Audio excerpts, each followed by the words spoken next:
Avant de commencer l'histoire, dites-nous d'où vous regardez en laissant un commentaire ci-dessous. Si vous aimez cette vidéo, n'oubliez pas de liker et de vous abonner. Passez une merveilleuse journée. Profitez de l'histoire, tout le monde. Lina Carter ajusta pour la 5e fois en 10 minutes, la robe noire empruntée à son amie. La nervosité dans son estomac grandissait comme des papillons faisant des acrobaties dans le restaurant le plus chic où elle ait jamais mis les pieds. La voilà, le maquillage qui coulait sous la chaleur lourde de Miami et des talons serrés qui ressemblaient à un instrument de torture médiéval. « Détends-toi, Lina. Ce n'est qu'un rendez-vous arrangé, » murmura-t-elle pour elle-même en tournant la bague bon marché à son doigt. Qu'est-ce qui pourrait mal tourner? Son rendez-vous arrangé, Marcus, avait 30 minutes de retard. Elle avait déjà bu 3 verres d'eau et fait semblant de répondre à des messages qui n'existaient pas. Mais alors il apparut. Grand, bien habillé, les cheveux plaqués en arrière, portant trop d'eau de Cologne. Son expression, cependant, s'effaça dès qu'il la vit. Il s'arrêta à la porte, regarda autour de lui comme s'il cherchait une sortie de secours émotionnel, puis s'approcha de la table avec un sourire forcé. « Lina, dit-il sans grâce, en tirant la chaise sans même la saluer correctement. « Salut, je suis contente que tu sois venue, répondit-elle, essayant de paraître naturelle. Marcus s'assit, jeta un regard autour de lui avec un malaise visible, puis la détailla de haut en bas. « Écoute, ce n'est pas vraiment ce à quoi je m'attendais. Ton profil disait élégante, amusante, style classique. Je pensais que tu serais, je ne sais pas, différente. » Lina força un sourire. « Je suis amusante et élégante selon les jours. Peut-être qu'aujourd'hui n'est pas le meilleur exemple. » Il rit, mais pas gentiment. « Et cette robe ressemble à un rideau de motel. » Elle déglutit difficilement. La blague n'était même pas créative. « J'ai failli ne pas venir, dit-elle. J'ai pensé que peut-être, tu aurais dû suivre cet instinct. » Lina cligna les yeux. « Pardon? » « Écoute, » poursuivit Marcus en ajustant ses boutons de manchette. « Tu as l'air gentille, mais tu n'es clairement pas de mon cercle. Tu ne vas pas avec moi, tu sais. Tu ressembles un peu à une. Tu n'as pas fini. Une femme de ménage. » Compléta une voix masculine derrière lui. Marcus se tourna, confus. Lina aussi. Et le voilà. Ethan Hayes, résident du Pun, l'homme le plus riche de l'immeuble où elle frottait les ascenseurs et passait l'aspirateur sur les tapis depuis son arrivée à Miami. Ethan portait une chemise habillée avec les manches retroussées, sa veste reposant sur son épaule. Il sourit avec un calme qui portait un venin poli. « Excusez-moi, dit-il, mais cette table est réservée aux personnes polies. »« Désolé, et vous êtes ?»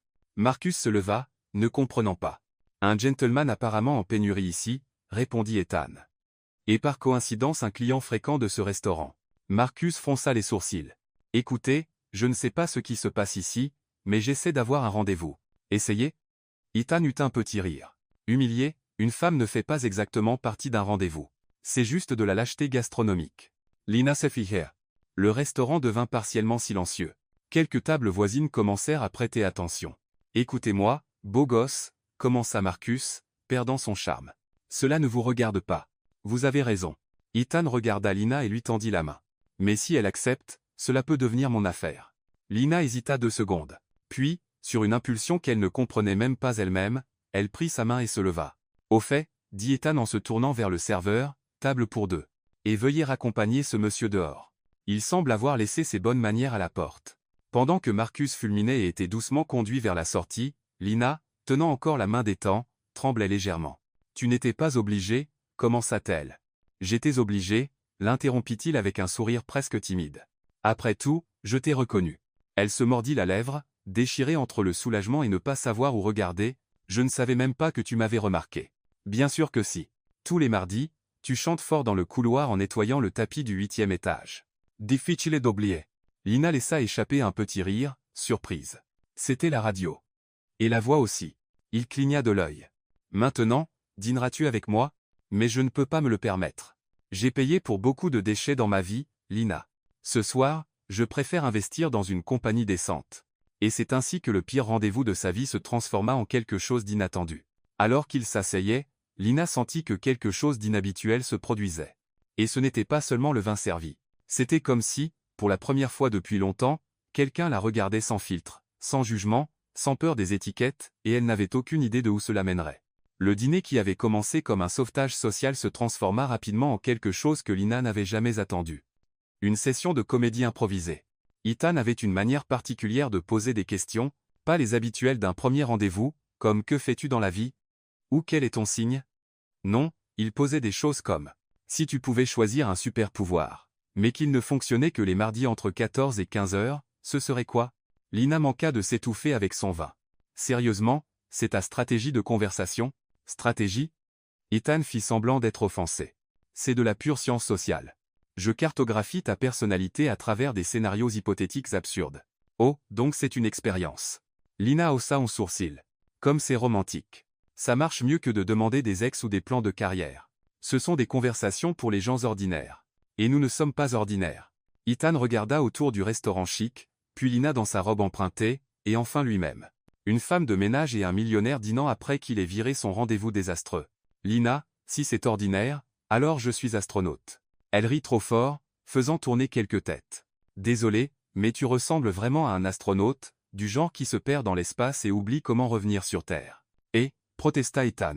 Je sais exactement où je suis. Tu es sûr? Parce que tu dînes avec une femme qui a 5 $ dans son sac et des chaussures empruntées à sa voisine. Les chaussures sont empruntées. La robe aussi. En fait, la seule chose qui est à moi ici, c'est la culotte, et même ça est discutable. Ethan manqua de crachas sans vin. Lina Carter, tu viens de briser tous les protocoles de conversation polie que j'ai appris en 28 ans de vie. Les protocoles sont surfaits, dit-elle en coupant son steak avec une élégance qui contrastait avec ses mots. D'ailleurs, si tu voulais de la politesse, tu aurais dîné avec cette blonde au sein en silicone que j'ai vu quitter ton appartement la semaine dernière. Tout as-vous Sophia partir? Difficile de ne pas la voir. Elle portait des talons si hauts qu'elle semblait marcher sur des échasses, et son parfum arrivait à l'ascenseur 2 étages avant elle. Ethan rit, secouant la tête. Tu es observatrice. Je suis payé pour être invisible, donc j'ai le temps d'observer. Lina haussa les épaules. Par exemple, je sais que tu te parles sous la douche parce que je t'entends quand je nettoie le couloir, et que tu ne manges que des céréales au petit déjeuner parce que c'est ce que je vois le plus dans tes poubelles. C'est un peu effrayant. Ou utile. Imagine avoir quelqu'un qui connaît toutes tes habitudes bizarres et ne te juge toujours pas. Et quelles sont mes habitudes bizarres? Lina fit une pause dramatique comme si elle compilait une liste mentale. Tu parles à tes plantes. Tu as un ananas en peluche sur ton lit. Et tu portes des sous-vêtements avec des imprimés pizza. Ethan arrêta de mâcher. Comment sais-tu pour les sous-vêtements? Je ramasse ton linge. Tu te souviens? Lina sourit malicieusement. Et pour info, ceux avec des hamburgers sont les plus drôles. C'est une violation de la vie privée. C'est du ménage. Ce n'est pas ma faute si tu as la garde-robe d'un adolescent riche. J'aime les sous-vêtements amusants. Ça me rend intéressant. Ça te rend quelqu'un avec des problèmes de maturité. Lina rit. Mais au moins, ce sont des problèmes mignons. La conversation continua comme ça. Ethan essayant de maintenir sa dignité pendant que Lina démontait méthodiquement chaque tentative qu'il faisait pour paraître sophistiqué, c'était comme regarder quelqu'un essayer de construire une maison de cartes pendant un tremblement de terre. Puis-je poser une question sérieuse, dit Ethan, quand le dessert arriva. Tu peux, mais je ne peux pas promettre une réponse sérieuse. Pourquoi as-tu accepté de dîner avec moi? Après ce qui s'est passé avec cet idiot, tu aurais pu simplement partir. Lina remua son tiramisu. Pensive. Parce que tu as fait quelque chose que personne n'a fait pour moi depuis longtemps. Quoi donc? Tu m'as défendu sans rien vouloir en retour. Au moins, j'espère que tu ne veux rien en retour. Juste ta compagne. Tu l'as déjà. Alors nous sommes quittes. Quand le dîner fut terminé, Ethan insista pour ramener Lina chez elle. Sa voiture était aussi chic qu'attendu, mais il conduisait comme une personne normale, pas comme quelqu'un qui essayait d'impressionner. Merci pour le sauvetage, dit Lina quand ils arrivèrent à son immeuble modeste, et pour la nourriture et pour m'avoir fait rire. Merci de m'avoir rappelé que j'ai effectivement un sens de l'humour, répondit Ethan. Parfois, j'oublie ça au milieu de toute cette sérieux corporatif. Lina sortit de la voiture, agita la main et monta à son petit appartement, traitant encore la nuit surréaliste qu'elle venait de vivre. Le lendemain matin, son téléphone sonna tôt, très tôt. Lina répondit d'une voix endormie. Lina Carter, dit une voix féminine formelle. C'est moi. Ici Maria Gonzalez de l'administration de l'Ocean Tower. Nous vous appelons pour vous informer que vos services ne seront plus requis à partir d'aujourd'hui. Lina s'assit dans son lit, pleinement éveillée. Que voulez-vous dire? Ai-je fait quelque chose de mal? Juste une réorganisation interne. Votre paiement final sera déposé d'ici la fin de la semaine. Mais Maria, je dois savoir la raison. Le téléphone raccrocha. Lina le fixa comme s'il venait de la gifler. Elle fixa le téléphone silencieux pendant 5 minutes entières, comme si elle attendait qu'il sonne à nouveau avec une correction. Désolé, nous avons appelé le mauvais numéro. En fait, nous voulons vous promouvoir directrice générale. Mais le téléphone resta silencieux, tout comme son compte bancaire et ses perspectives d'emploi. Après une douche qui dura exactement 3 minutes pour économiser l'eau chaude, Lina décida qu'elle avait besoin de réponses. Et s'il y avait une chose qu'elle avait apprise en nettoyant des bureaux pendant 2 ans, c'était que les réponses étaient toujours cachées derrière de faux sourires et des excuses corporatives. Elle enfila sa meilleure tenue femme déterminée en quête de vérité, un gilet sans trous et un chemisier non froissé, et marcha vers l'Ocean Tower comme un général se dirigeant au combat. L'immeuble semblait différent quand on n'était pas autorisé à y être.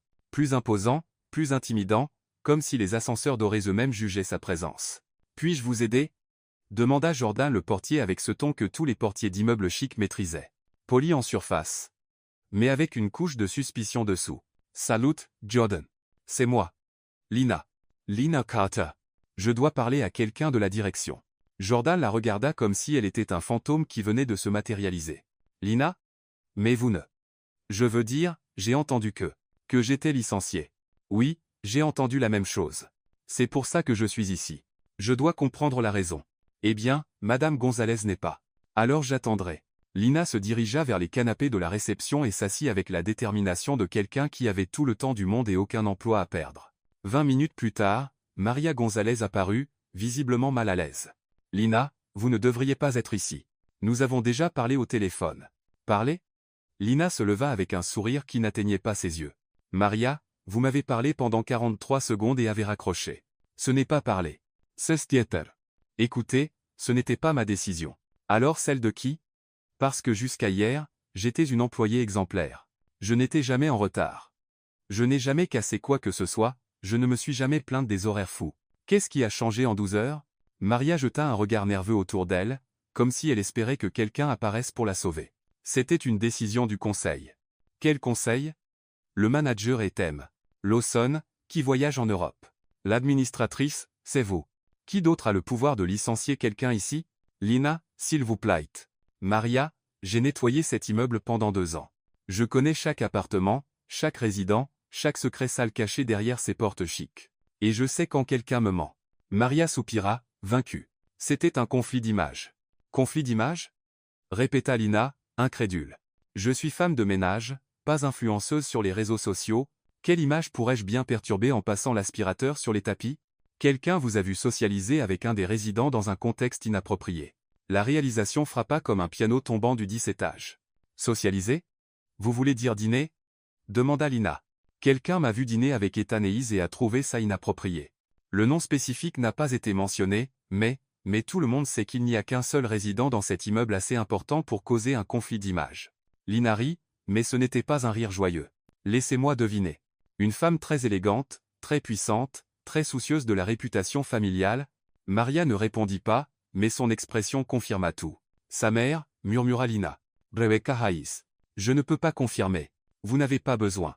Maintenant, tout s'explique. Lina se dirigea vers l'ascenseur avec une détermination qui fit reculer Jordan instinctivement. Lina, vous ne pouvez pas monter.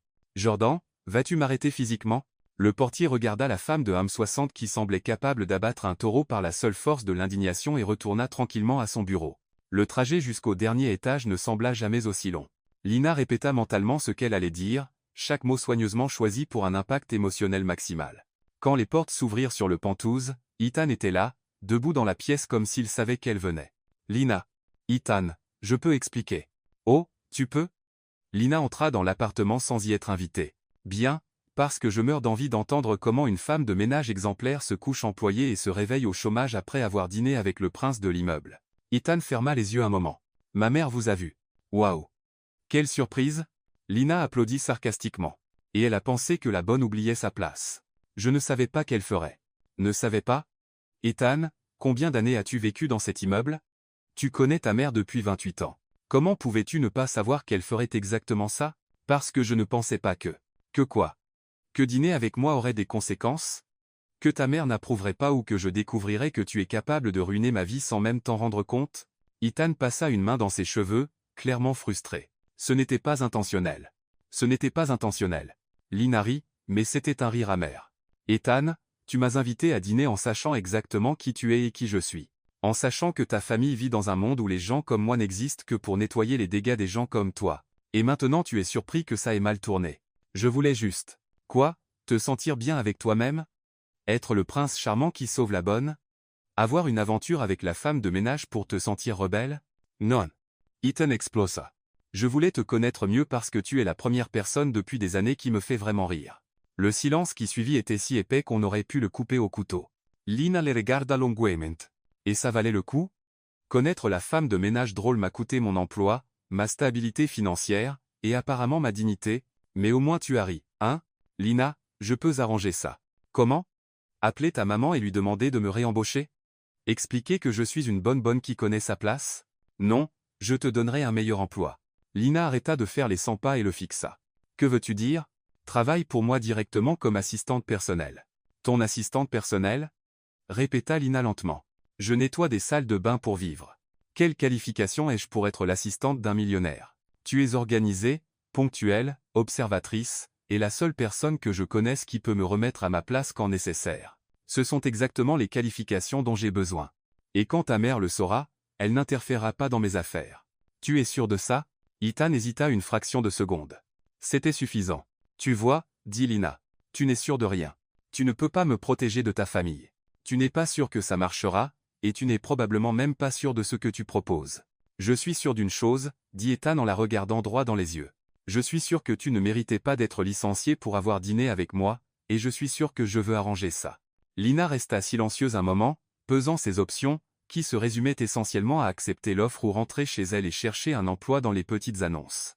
Quel serait mon salaire? 3 fois ce que tu gagnais comme femme de ménage, et les responsabilités.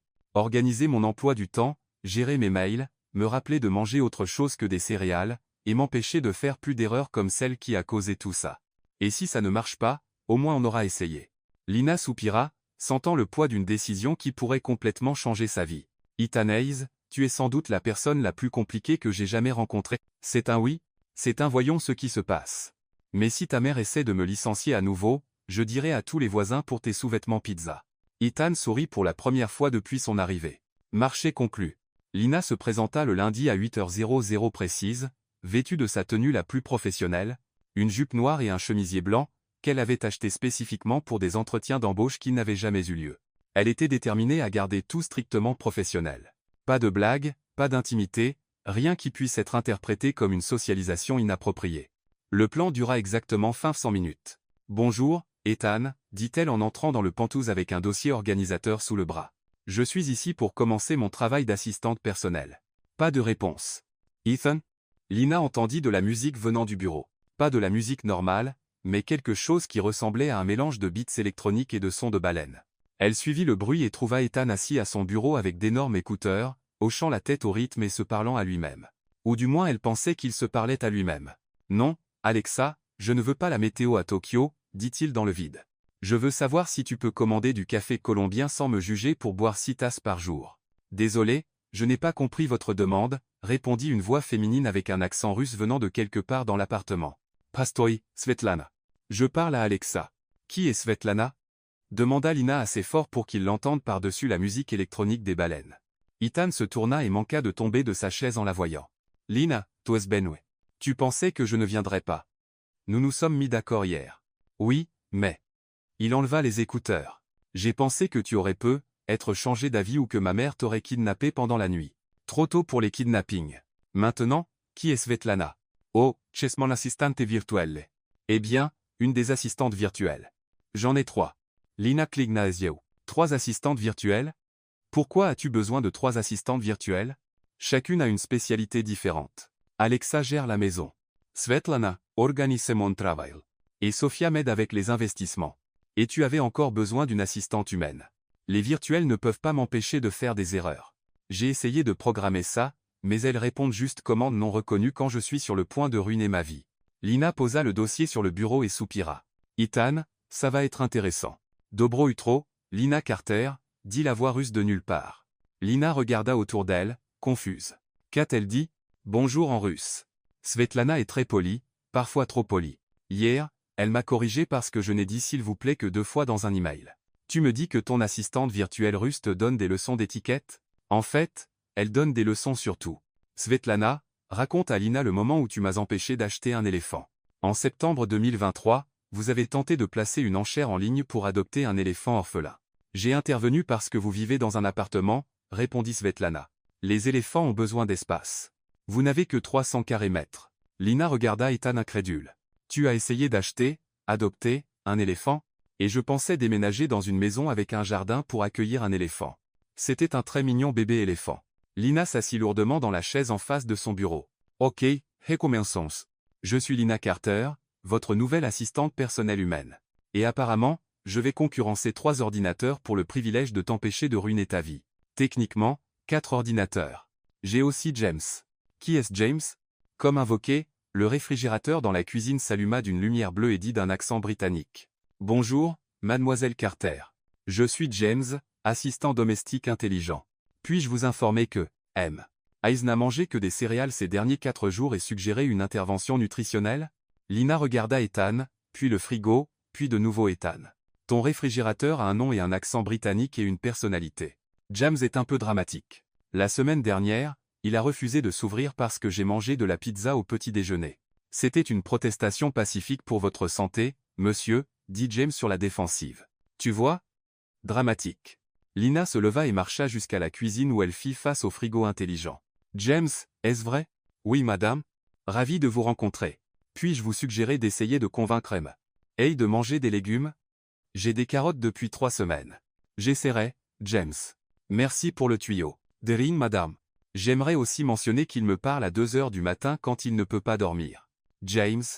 Protesta Ethan depuis le salon. C'était confidentiel. Désolé, monsieur, mais je l'ai trouvé pertinent pour former la nouvelle assistante. Lina revint au salon en riant.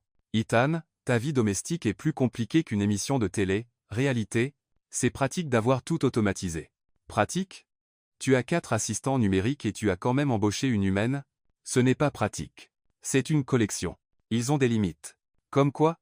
Eh bien, quand j'ai dit à Alexa de jouer de la musique pour dormir, elle a joué du heavy metal parce qu'elle a interprété musique pour mourir au lieu de musique pour dormir. Lina rit aux éclats. Sérieusement? Et Sophia a une fois investi mon argent dans une compagnie de bonbons parce que j'ai dit que je voulais des actions sucrées? Arrête de parler portugais avec un accent américain à des machines programmées en anglais. Je ne parle pas portugais. Ethan, tu viens d'essayer d'expliquer que tu as dit sweet stock, mais ça sonnait comme à Windows. Tu traduis dans ta tête, peut, être un peu. Lina passa le reste de la matinée à essayer de comprendre le système d'organisation des temps, qui semblait créé par un génie fou avec un déficit d'attention. Il y avait des dossiers numériques nommés importants mais pas urgents, urgents, mais peu, être pas tant que ça, et mystérieusement pour quand je comprendrai ce que c'est. Ethan, qu'est-ce que ce dossier appelé plan pour dominer le monde, mais poliment signifie? Oh, ce sont mes idées d'affaires. La plupart sont folles, mais certaines pourraient marcher. Comme quoi? Une appli qui connecte les gens seuls avec des chiens qui ont besoin de promenade. Lina, arrête de taper. C'est en fait une bonne idée. Vraiment? Vraiment. Pourquoi ne l'as-tu pas développé? Svetlana dit. Je n'ai pas assez de connaissances sur le comportement canin. Svetlana torche. Tu devrais essayer. Tu penses ça, Ethan? Tu viens de me convaincre qu'il est possible d'avoir une conversation civilisée avec un réfrigérateur. Je suis sûr que tu peux construire une appli. Ils passèrent le reste de la journée à organiser des fichiers, répondre à des emails, et essayer de créer un système qui fonctionnait pour un cerveau qui semblait fonctionner dans 3 dimensions différentes en même temps. Lina découvrit qu'Ethan était incroyablement intelligent, mais que son esprit sautait d'un sujet à l'autre comme un kangourou hyperactif. Tard dans l'après-midi, pendant qu'Ethan était en appel, Lina organisait des documents sur son ordinateur quand elle cliqua accidentellement sur le dossier des brouillons d'email. La plupart étaient des messages professionnels qu'il avait commencés et jamais envoyés, mais un attira son attention par son sujet, à moi-même, à propos d'elle. La curiosité tua le chat, mais Lina ne put résister. Elle cliqua sur l'email et lut. Je ne sais pas comment expliquer ce qui m'arrive. J'ai rencontré quelqu'un de complètement improbable, quelqu'un qui ne devrait faire aucune différence dans ma vie, mais elle en fait une. Elle est drôle d'une manière qui me prend au dépourvu, intelligente d'une manière qui me surprend, et honnête d'une manière qui me fait peur.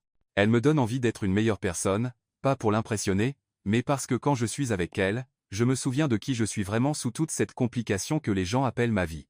Je pense que je suis complètement pris par Lina Carter, et je n'ai aucune idée de ce que je vais faire à ce sujet. Lina fixa l'écran longuement, son cœur battant plus vite. Elle ferma rapidement l'email quand elle entendit Ethan terminer son appel. Comment s'est passée la première journée? Demanda-t-il en revenant au bureau. Éducative, répondit Lina, essayant de paraître normale. J'ai beaucoup appris sur tes habitudes bizarres et tes assistants virtuels avec des personnalités, et ton verdict? Pire emploi du monde ou le meilleur? Lina sourit, traitant encore ce qu'elle avait lu. Je décide encore, mais je peux te dire une chose. Ce n'est définitivement pas ennuyeux. C'est bien ou mal? Demande-moi demain après avoir découvert si Svetlana m'acceptera comme collègue. Svetlana adore la compétition saine, dit Ethan. Je suis sûr que vous vous entendrez. Le travail d'équipe et l'efficacité maximale, dit Svetlana de nulle part.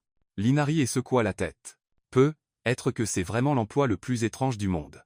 Mais en rangeant ses affaires et en se préparant à partir, elle ne pouvait cesser de penser aux mots qu'Ethan avait écrits sur elle. Complètement pris. Peut-être que ce n'était pas si mal après tout. 3 semaines plus tard, Lina s'était déjà habituée à la routine folle de travailler pour Ethan. Elle avait appris à interpréter les humeurs de Svetlana. Apparemment, les assistantes virtuelles russes pouvaient aussi avoir le syndrome prémenstruel. À négocier avec James sur les choix alimentaires d'Ethan et Carrot était encore un point de conflit, et à déchiffrer le système d'organisation unique de son patron. Ce jeudi-là, il travaillait tard pour finaliser une proposition pour un projet de technologie durable. La pièce n'était éclairée que par la lumière de l'omputeur et quelques bougies qu'Ethan avait allumées parce que, selon lui, la lumière artificielle après 21 heures nuit à la créativité. Lina soupçonnait qu'il aimait juste l'ambiance romantique, mais ne dit rien. Proposition terminée, budget revu, calendrier approuvé, dit-elle en sauvegardant le document pour la 10e fois. Tu as officiellement un projet qui pourrait révolutionner le marché de l'énergie propre. Ethan s'étira dans sa chaise, fatigué. Je n'arrive pas à croire qu'on ait réussi à finir ça en 3 semaines. On l'a fait parce que j'ai organisé ton chaos créatif en quelque chose qui a du sens pour les gens normaux. Lina sourit. Et parce que Svetlana a arrêté de suggérer d'investir dans des fermes éoliennes en Antarctique. C'était des idées valides. Ethan, il n'y a pas de fermes éoliennes en Antarctique parce qu'il n'y a pas de gens en Antarctique pour utiliser l'énergie. Détail technique. Lina rit et se leva pour prendre de l'eau dans la cuisine. Quand elle revint, Ethan était debout près de la fenêtre, regardant la vue nocturne de Miami. Un penny pour tes pensées, dit-elle en s'approchant. Je pensais à comment ma vie a changé depuis que tu es là. Changé? Comment ça? Ethan se tourna vers elle et Lina, réalisa qu'il était plus proche qu'elle ne l'attendait. Beaucoup plus proche. Avant, je vivais en pilote automatique. Travail, réunion, projet, encore du travail. Je ne réalisais même pas que je ne faisais qu'exister. Et maintenant j'ai quelqu'un qui rit à mes mauvaises blagues, qui m'empêche d'acheter des éléphants, et qui peut transformer mes idées folles en quelque chose de réel. Lina sentit son cœur s'accélérer. La distance entre eux semblait rétrécir sans qu'aucun d'eux ne bouge. Ethan. Lina, je dois te dire quelque chose. Quoi? Il s'arrêta comme s'il cherchait les bons mots. Depuis cette nuit au restaurant, depuis que tu travailles ici, je ne peux cesser de penser à ce que ce serait si c'était plus que juste du travail. Lina déglutit difficilement. L'air entre eux semblait chargé d'électricité. Ce serait une très mauvaise idée, murmura-t-elle. Probablement la pire idée que j'ai jamais eue, convint-il en s'approchant un peu plus. Ça compliquerait tout complètement. Ta mère ferait une crise cardiaque. Plusieurs crises cardiaques, et je pourrais perdre mon emploi à nouveau. Je ne laisserai jamais ça arriver, dit Ethan en levant la main pour toucher son visage. Lina ferma les yeux un moment, sentant la chaleur de sa main sur sa peau. Ethan, nous ne pouvons pas. Je sais, mais je veux. Moi aussi, je veux, admit-elle en ouvrant les yeux. Ils étaient si proches maintenant que Lina pouvait sentir son souffle. Ethan pencha la tête et elle fit de même et pendant un moment il sembla que enfin. Ding-dong. La sonnette de l'appartement retentit comme une alarme incendie dans un moment silencieux. Ethan et Lina s'écartèrent immédiatement comme s'ils étaient choqués. Tu attendais quelqu'un? Demanda Lina, essayant de retrouver sa composure. Non, fonça Ethan en jetant un œil à l'horloge. Il est presque 22 heures. Ding-dong. Ding-dong. Ah yes, dit James depuis la cuisine. Il y a un visiteur à l'entrée. La reconnaissance faciale confirme. Sophia Bennett. Ethan Paulette. Sophia, qu'est-ce qu'elle fait ici? Qui est Sophia? Demanda Lina, bien qu'elle connaisse déjà la réponse à son ton. Mon ex-fiancé. Lina sentit son estomac se nouer. Ton ex-fiancé sonne à la porte à 22 heures. Apparemment, oui. Ding-dong ding-dong ding-dong. Elle ne part pas, observa Lina. Ethan passa une main dans ses cheveux, clairement perturbé. Je vais répondre. Restez itch. Mais Lina le suivit jusqu'à la porte. Pas par curiosité. Bon, totalement par curiosité, mais parce qu'elle voulait voir quel genre de femme pouvait rendre Ethan Hayes nerveux comme ça. Ethan ouvrit la porte et Lina comprit immédiatement. Sophia Bennett était exactement ce que Lina attendait d'une ex-fiancée de millionnaire. Grande, blonde, habillée comme si elle sortait d'une couverture de magazine de mode et avec le genre de confiance qui ne vient que d'un compte bancaire avec beaucoup de zéros. Ethan, chérie, dit Sophia en entrant dans l'appartement comme si elle y vivait encore. J'espère que tu ne m'en veux pas pour la visite surprise, mais je devais absolument te parler. Ce ne fut qu'alors qu'elle remarqua Lina. Oh, dit Sophia en détaillant Lina de haut en bas avec le genre d'analyse que les femmes font en 0,3 secondes. Tu has de la compagne. Ethan, voici Lina, mon assistante personnelle. Lina, voici Sophia. Assistante personnelle. Sophia sourit, mais ce n'était pas un sourire amical. Comme c'est pratique. Lina sentit l'insulte implicite, mais sourit en retour. Ravi de vous rencontrer, Sophia. Ethan m'a beaucoup parlé de vous. Ah bon? Sophia regarda Ethan avec un sourcil haussé. Comme c'est intéressant. Et qu'a-t-il exactement dit de moi? Lina réalisa qu'elle avait mis le pied sur un terrain dangereux, mais décida de continuer. Oh, vous savez, juste que vous étiez fiancé et que vous aimez les talons hauts et le parfum fort. Ethan toussa bruyamment, essayant de ne pas rire. Sophia, en revanche, ne trouva pas ça drôle du tout. Comme cet observateur, dit-elle avec un sourire assez tranchant pour couper du verre. C'est mon travail de remarquer les détails, répondit Lina joyeusement. Bien, dit Sophia en se tournant vers Ethan. Je suis venue parce que j'ai besoin de te parler d'une opportunité d'affaires. Quelque chose qui pourrait vraiment t'intéresser. Ethan, il est presque 22 heures. Oh, Ethan. Tu as toujours été si formel sur les horaires. Tu te souviens quand nous travaillions tard sur le projet de la fondation? Certaines de nos meilleures idées venaient après minuit. Lina observa l'échange de regards entre eux et sentit une pointe de quelque chose qui n'était définitivement pas une jalousie professionnelle. Quel genre d'opportunité? Demanda Ethan, visiblement mal à l'aise. Un projet de technologie durable, énergie propre, impact social, tout ce que tu aimes. Et j'ai les investisseurs parfaits. Lina et Ethan échangèrent un regard rapide. Ils venaient de terminer exactement ce genre de projet. En fait, dit Lina, nous venons de terminer une proposition pour. Sophia l'interrompit avec fluidité. C'est une conversation d'affaires entre Ethan et moi. Je suis sûr que tu comprends. Le message était clair. Pulse. Lina regarda Ethan, attendant qu'il dise quelque chose, qu'il dise qu'elle pouvait rester, que son opinion comptait, qu'ils étaient une équipe. Mas Ethan dit Solman. Lina, pourquoi ne rentres-tu pas? Nous avons assez travaillé aujourd'hui. Lina se sentit comme si on venait de lui donner un coup de poing dans l'estomac. Bien sûr, dit-elle en essayant de garder une voix stable. Je vais prendre mes affaires. Pendant qu'elle rangeait ses documents, Lina pouvait entendre Sophia parler à Ethan de combien ce serait merveilleux de travailler ensemble à nouveau, et comment elle avait toujours su qu'ils formaient l'équipe parfaite. Lina, dit Sophia quand elle passa par le salon en allant à la porte. Ravi de t'avoir rencontré. Je suis sûr que nous nous verrons souvent puisque je vais travailler temporairement avec Ethan sur ce nouveau projet. Lina s'arrêta à la porte et se tourna. Temporairement? Oh oui. Sophia sourit triumphant. Ethan et moi avons toujours très bien travaillé ensemble. N'est-ce pas, chérie? Ethan semblait déchiré entre l'inconfort et quelque chose que Lina ne pouvait identifier, nostalgie, intérêt renouvelé. Bonne nuit, dit Lina en partant avant de dire quelque chose qu'elle regretterait. Pendant qu'elle attendait l'ascenseur, Lina entendit des rires venant de l'appartement. Des rires familiers, intimes de deux personnes qui partageaient une histoire. Quand les portes de l'ascenseur se fermèrent, Lina se permit de ressentir tout le poids de la déception. Pendant un moment dans cette pièce éclairée aux bougies, elle avait pensé que juste peu, elle et Ethan pourraient être quelque chose de plus. Mais Sophia était apparue comme un rappel cruel de qui Lina était vraiment dans la vie d'Ethan. Juste l'assistante, remplaçable, dispensable, et apparemment facilement oubliée quand quelqu'un de son passé revenait. L'ascenseur descendit lentement, et à chaque étage qui passait, Lina sentait comme si elle retournait à sa place d'origine, loin du monde d'Ethan Hayes, où elle avait toujours appartenu. Lina arriva au travail le vendredi, déterminée à agir comme si rien ne s'était passé. Après tout, elle était professionnelle, une assistante personnelle exemplaire. Définitivement pas une femme qui avait passé toute la nuit à rejouer dans sa tête un presque baiser interrompu par l'ex-fiancée parfaite de son patron. Définitivement pas. Mais quand les portes de l'ascenseur s'ouvrirent sur le Penthouse, Lina se retrouva face à une scène qui mit sévèrement à l'épreuve sa résolution professionnelle.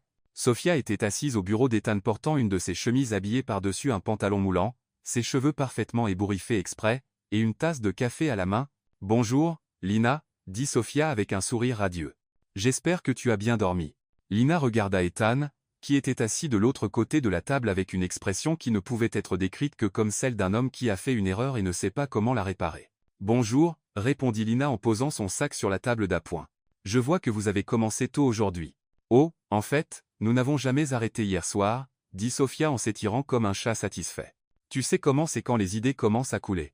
Nous avons perdu la notion du temps. » Lina sentit un nœud dans son estomac, mais garda son sourire. « Comme c'est productif. » Ethan, as-tu besoin que j'organise quelque chose pour le nouveau projet? Lina. Começa mais Sophia lhe coupa. En fait, chérie, j'ai déjà tout organisé. J'ai de l'expérience dans la gestion de projets complexes. MBA de Harvard. Tu sais comme c'est pratique. J'ai de l'expérience dans l'organisation de la vie d'Ethan spécifiquement. 2 mois de formation intensive. Sophia rit, mais ce n'était pas un rire gentil. 2 mois. Comme c'est mignon. Ethan et moi avons travaillé ensemble pendant 3 ans, quand nous étions fiancés. Je connais toutes ces méthodes. Le mot méthode fut dit avec une intonation qui fit sentir à Lina qu'elle avait besoin d'une douche. Bon à savoir, dit Lina en s'asseyant à sa chaise. Ethan, quel est l'agenda d'aujourd'hui? Eh bien, Sophia et moi allons revoir les contrats avec les investisseurs, et puis nous avons un déjeuner au club, ajouta Sophia, pour discuter des stratégies, c'est là que nous faisions toujours nos meilleures affaires. Lina tapa quelque chose sur l'ordinateur juste pour avoir quelque chose à faire avec ses mains. Dois-je annuler vos autres réunions alors? Quelles autres réunions? Demanda Sophia.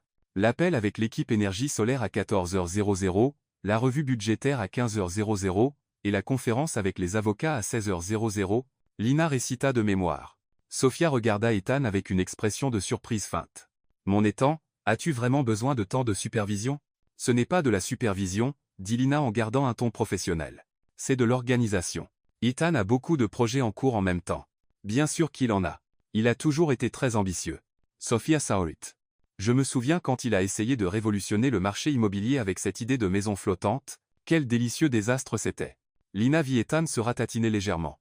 Les maisons flottantes étaient une idée intéressante, dit-elle. Durable et innovante. Intéressant est un mot poli pour impraticable. Sophia rit. Mais c'est ce que j'aime chez Ethan. Il rêve grand, même quand les rêves sont. Eh bien, des rêves? Certains rêves se réalisent quand on a la bonne personne pour les organiser. Lina riposta. C'est pour ça que je suis ici pour aider Ethan à se concentrer sur des projets vraiment viables. La tension dans la pièce était si épaisse, qu'on aurait pu la couper au couteau. Ethan regarda entre les deux femmes comme un homme regardant un match de tennis très dangereux. Mes dames, combien ça t'est-you? Femmes, corrigèrent Lina et Sophia à l'unisson, puis se regardèrent avec une irritation mutuelle. Femmes corrigèrent rapidement Ethan. Pouvons-nous toutes travailler ensemble sans? Bien sûr que nous le pouvons, dit Sophia doucement. Lina, pourrais-tu nous faire du café? Celui d'hier était un peu faible. Lina cligna lentement des yeux. Je peux faire du café, mais d'habitude James s'occupe des boissons, n'est-ce pas, James?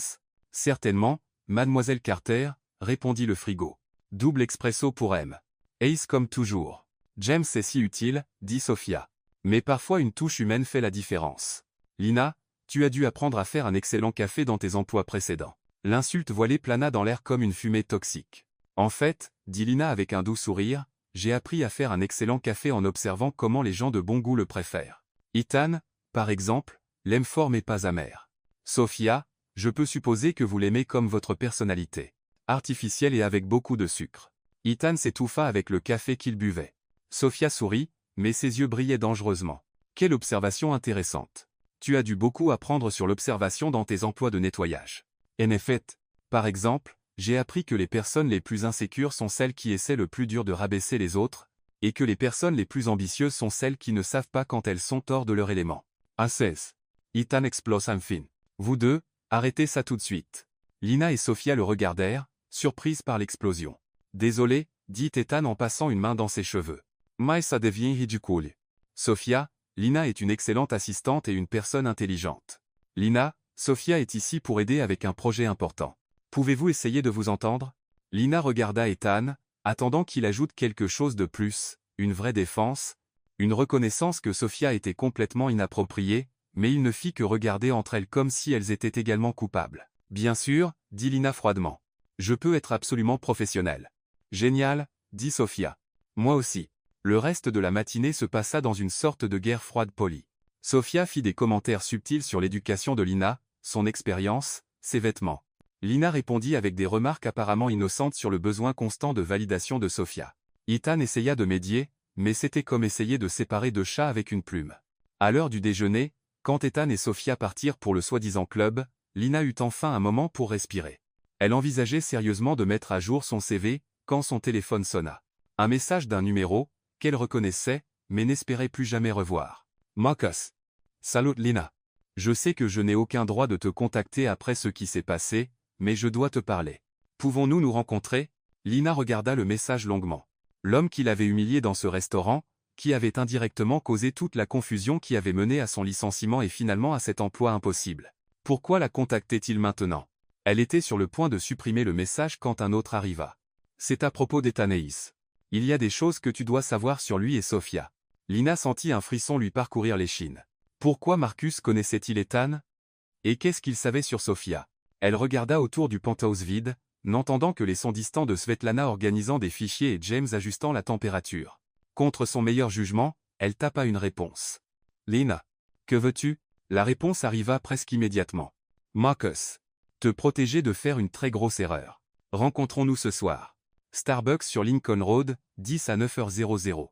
S'il te plaît, Lina, c'est important. Lina fixa le téléphone, sentant qu'elle était sur le point de prendre une décision qui changerait tout à nouveau. Dehors la fenêtre, Miami scintillait sous le soleil de midi, indifférente aux drames humains qui se déroulaient dans les pentousses de ses immeubles les plus chers. Lina soupira et rangea le téléphone. Elle avait déjà fait trop d'erreurs récemment. Qu'est-ce qu'une de plus? Lina arriva au Starbucks sur Lincoln Road à 7 heures précises, portant son armure de combat, le chemisier le plus professionnel qu'elle possédait, et une expression qui indiquait clairement qu'elle n'était pas là pour jouer. Marcus était déjà assis à une table au fond, l'air nerveux et tenant une tasse de café comme un bouclier. Lina, c'est Léa la Odiant. Merci d'être venue. Ne me remercie pas encore, dit-elle en s'asseyant sans enlever son sac de l'épaule. Tu as 15 minutes, avant que je décide que c'était une erreur monumentale. Marcus sembla déglutir difficilement. Direct au but, alors. Ethan Hayes n'est pas celui que tu penses. Lina haussa un sourcil. Et qui penses-je qu'il est? Un gentil gars qui t'a sauvé d'un mauvais rendez-vous. Un bon patron qui t'a donné une opportunité. Et il ne l'est pas? Lina. Ethan Hayes est mon cousin. Lina cligna lentement des yeux, assimilant l'information. Ton cousin. Un cousin éloigné, mais quand même. Et je le connais lui et Sophia depuis des années. Toute cette histoire au restaurant, ce n'était pas une coïncidence. Lina sentit un frisson dans son estomac. Que veux-tu dire par ce n'était pas une coïncidence? Ethan savait que tu allais être là. Sophia lui a parlé de notre rendez-vous. Comment Sophia savait-elle pour notre rendez-vous? Marcus se tortilla mal à l'aise sur sa chaise. Parce que je le lui ai dit. Nous sortons un peu ensemble parfois. Lina le regarda comme s'il venait de confesser être un extraterrestre. Tu sors avec Sophia. Sophia qui est l'ex-fiancée d'Ethan. Ethan qui est apparu au restaurant pour t'humilier et me sauver. Quand tu le dis comme ça ressemble à une conspiration folle. Parce que c'en est une conspiration folle, s'exclama Lina, faisant tourner quelques têtes. Marcus, me dis-tu que mon rendez-vous désastreux était mis en scène? Pas exactement. Je veux dire, je ne voulais vraiment pas continuer le rendez-vous. Oh, merci pour l'honnêteté brutale. Mais Ethan était là parce que Sophia lui a suggéré d'y aller. Elle a dit que ce serait amusant de voir comment il gérait une situation sociale intéressante. Lina s'éleva brusquement. Situation sociale intéressante? J'étais une expérience. Lina, attends. Non, je n'attends rien. C'est malade. Il y a plus. Lina se figea à mi-chemin en attrapant son sac. Plus? Sophia n'a jamais surmonté la rupture. Elle aime encore Ethan. Et maintenant que vous deux êtes. Eh bien, proche, elle fait tout pour te pousser loin de lui. Pourquoi me dis tout ça? Marcus soupira. Parce que cette nuit-là au restaurant quand j'ai vu la façon dont Ethan te regardait, je ne l'avais jamais vu regarder Sophia comme ça. Et tu me suis senti mal. Tu ne méritais pas d'être utilisé comme une pièce d'échec dans son petit jeu. Lina s'assit à nouveau, sentant que le monde avait basculé à l'envers. Donc Ethan savait. Il savait tout. Je ne sais pas combien il savait. Peu, être que Sophia lui a juste dit qu'elle connaissait quelqu'un qui vivait un mauvais rendez-vous et qu'il a décidé de jouer le chevalier en armure brillante. Lina, les 15 minutes sont écoulées, dit-elle en se levant à nouveau. C'est alors qu'elle vit Ethan debout dehors le Starbucks, regardant par la fenêtre avec une expression qui mélangeait confusion et quelque chose qui ressemblait beaucoup à de la colère. Leurs yeux se rencontrèrent une seconde, et Lina vit le moment exact où Ethan arriva à la mauvaise conclusion sur la situation. Oh mon Dieu! Murmura-t-il.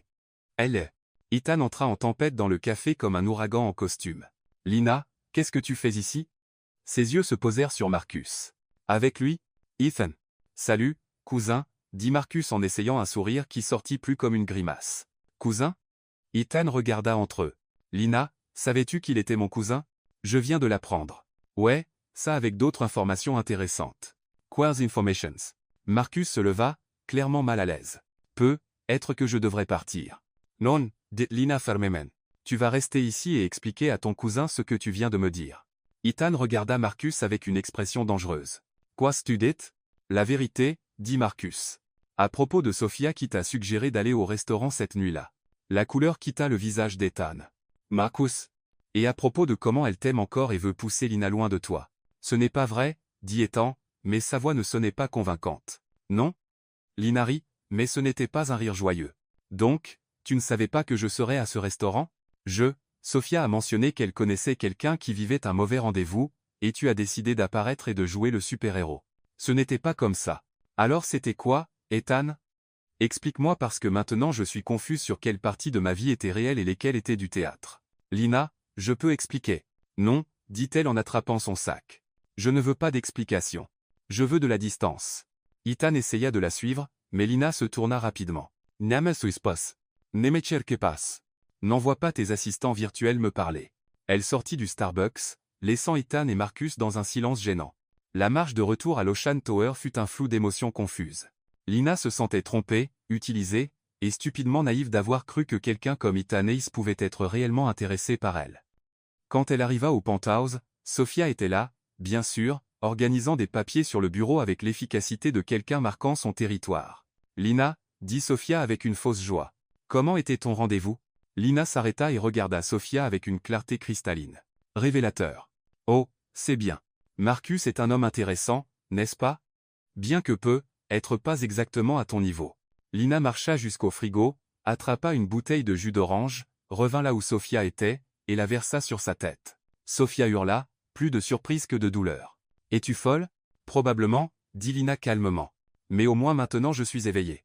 C'est alors qu'Ethan entra dans l'appartement, vit Sophia dégoulinant de jus d'orange sur le sol en marbre, et Lina rassemblant ses affaires personnelles du bureau. Lina, qu'est-ce que?